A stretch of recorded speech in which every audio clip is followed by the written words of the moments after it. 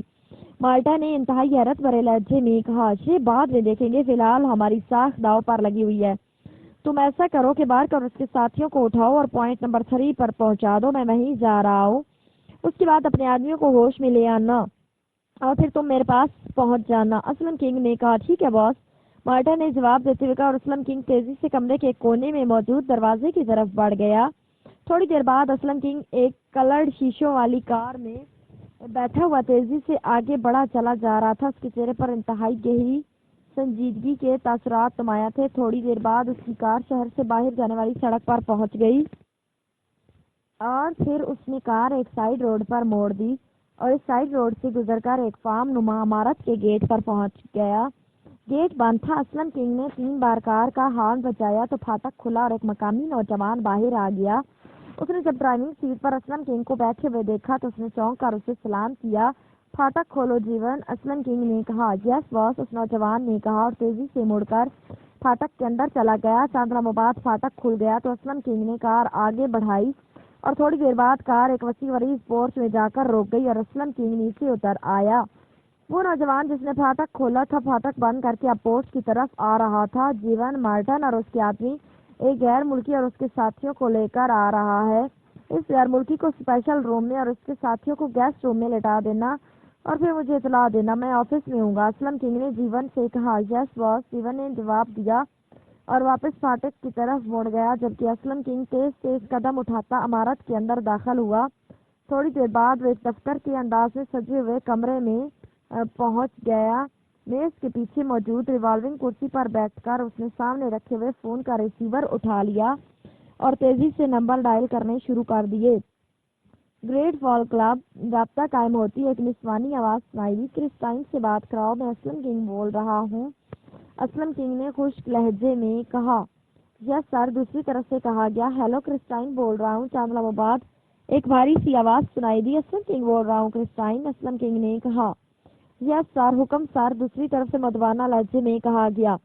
50 کروڑ روپے کا guaranteed pay order point 3 پر ابھی اور اسی وقت پہنچاؤ، اسلم کنگ نے کہا۔ یس سر، دوسری طرف سے کہا گیا تو اسلم کنگ نے ہاتھ مار کر کیڈل دبایا اور ایک بار پھر نمبر ڈائل کرنے شروع کر دیے۔ جابر گیم کلب، رابطہ قائم ہوتی ایک مردانہ آواز سنائی دی۔ اسلم کنگ بول رہا ہوں، جابر سے بات کراؤ، اسلم کنگ نے کہا۔ یس سر، ہولڈ آن کریں، دوسری طرف سے کہا گیا۔ ہیلو، جابر بول رہا ہوں کنگ صاحب، حکم کیسے یاد فرمایا؟ چند لمحوں بعد ایک مسکراتی ہوئی آواز سنائی دی۔ کسی روزی راسکل کو جانتے ہو؟ اسلم کنگ نے کہا۔ روزی راسکل کو؟ ہاں جانتا ہوں، کیوں؟ آپ اس کے بارے میں کیوں پوچھ رہے ہیں؟ جابر کے لہجے میں حیرت تھی۔ کون ہے یہ؟ اسلم کنگ نے ہونٹ چباتے ہوئے کہا۔ روز کلب کی مالکہ ہے، پیشہ ور قاتلہ بھی ہے اور مارشل آرٹ کی بھی ماہر ہے، لیکن آزاد خیال اور بے باک سی لڑکی ہے، جابر نے جواب دیتے ہوئے کہا۔ میری ایک غیر ملکی پارٹی سے ہوٹل عالی شان کے اسپیشل روم میں ایک خصوصی ڈیل تھی کہ اس لڑکی نے وہاں بے ہوش کر دینے والی گیس کا دھماکہ کیا اور میں بے ہوش ہو گیا۔ جب میں ہوش میں آیا تو میرے ہاتھ پر بندھے ہوئے تھے اور وہ غیر ملکی بھی میری طرح ہی بندھا ہوا تھا، لیکن انتہائی حیرت انگیز بات یہ کہ اس لڑکی نے نہ ہی میرے کسی آدمی کو ہلاک کیا اور نہ ہی میرے غیر ملکی مہمان کے کسی آدمی کو کچھ کہا، بلکہ اس نے مجھے باقاعدہ اپنا نام بتایا اور ڈیل کے بیگ لے کر چلی گئی، حالانکہ وہ چاہتی تو سب کو ہلاک کر دیتی۔ میں اس بات پر بے حد حیران ہوں، آخر یہ چکر کیا ہے؟ کیا اس لڑکی کے پیچھے کوئی بہت بڑی پارٹی ہے جس کی وجہ سے یہ اس حد تک دلیر ہے، یا باہر کی کوئی پارٹی؟ اسلم کنگ نے کہا تو دوسری طرف سے جابر بے اختیار ہنس پڑا۔ اوہ، تو یہ ڈیل آپ کر رہے تھے؟ مجھے معلوم نہ تھا، ورنہ میں پہلے ہی اس کارروائی کو روک دیتا۔ میں آپ کو بتاتا ہوں، یہ کارروائی راجر گروپ کی ہے۔ اس نے مجھ سے پوچھا تھا کہ روزی راسکل ایک ڈیل کے بارے میں کام کرنے والی ہے، لیکن اس کا تعلق ٹائیگر سے، اس لیے وہ مشکوک ہے کیونکہ ٹائیگر کا تعلق حکومت سے ہے۔ میں نے اسے تسلی دی کہ ایسی کوئی بات نہیں، لیکن مجھے یہ معلوم نہ تھا کہ یہ کارروائی آپ کے خلاف ہو رہی ہے، جابر نے جواب دیتے ہوئے کہا۔ تو کیا روزی راسکل راجر کے لیے کام کرتی ہے؟ اسلم کنگ نے حیران ہوتے ہوئے کہا۔ یہ راجر کی مخبر ہے اور اس کے ساتھ جو آدمی ہوں گے وہ راجر کے ہی آدمی ہوں گے، یقیناً جانو اور اس کے ساتھی ہوں گے۔ عام طور پر یہ لڑکی ڈیل کی مخبری کر کے اپنا کمیشن لے لیتی ہے، لیکن اس بار وہ خود کام کر رہی تھی تو پھر کنٹرول اس کا ہوگا، اس لیے آپ اور آپ کے آدمی اور آپ کا مہمان سب بچ گئے، ورنہ اگر جانو یا اس کے ساتھی اس ڈیل کو کور کر رہے ہوتے تو پھر آپ سب لاشوں میں تبدیل ہو چکے ہوتے۔ جابر نے